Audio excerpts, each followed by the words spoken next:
देवेंद्र फडणवीसांची गोंडगुवारी जमात संविधानिक हक्क समितीसोबत बैठक 24 एप्रिल 1985 चा अध्यादेश दुरुस्त करण्याचा निर्णय समाजाला पूर्ववत सवलती मिळण्यासाठी अध्यादेश दुरुस्तीचा निर्णय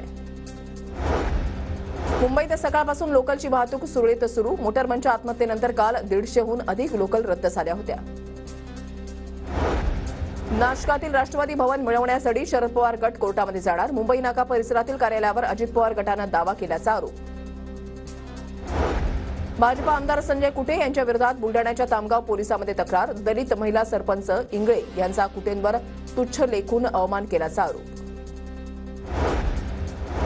आमदार संजय कुटेंची भाजपमधून हकालपट्टी करण्याची रिपाई खरात गटाची देवेंद्र फडणवीसांकडे मागणी कुटेंनी दलित महिला सरपंचाचा अपमान केल्याचा आरोप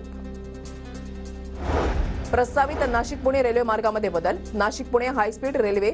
शिर्डी मार्गे धावणार तयार केलेल्या आराखड्याप्रमाणे खर्च जास्त येणार असल्याने रेल्वे मार्गामध्ये बदल केल्याची उपमुख्यमंत्री फडणवीसांची माहिती पुणे ते लोणावळा दरम्यान आज तांत्रिक कामासाठी ब्लॉक 14 लोकल गाड्या रद्द प्रवाशांचे हाल होणार भाजप नेते मोहित कंबोज यांना फसवणुकीप्रकरणी दिलासा खोटी कागदपत्र सादर करून सेंट्रल बँक ऑफ इंडियाची 103 कोटींची आर्थिक फसवणूक केल्याचा सीबीआयचा आरोप होता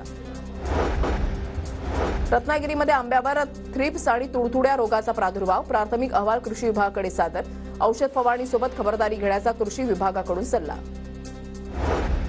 पुण्याचे नवनियुक्त जिल्हाधिकारी सुहास दिवसे यांच्या नियुक्तीला आक्षेप आम आदमी पक्षाची केंद्रीय निवडणूक आयोगाकडे तक्रार नियुक्ती रद्द करण्याची मागणी नाशिकच्या सटाणा शहरामध्ये महाविकास आघाडीचा रास्ता रोको गोळीबार आणि पत्रकारांवरील हल्ल्याविरोधात गृहमंत्र्यांच्या राजीनाम्याची मागणी पुण्याच्या भोरमधील रायरेश्वर किल्ल्यावर ग्रामस्थ आणि महावितरणच्या कर्मचाऱ्यांनी 700 किलो वजनाचा ट्रान्सफॉर्मर नेला रोहित्र बदलण्यासाठी कर्मचारी आणि ग्रामस्थांनी घेतलेल्या परिश्रमांचं सर्वांकडून कौतुक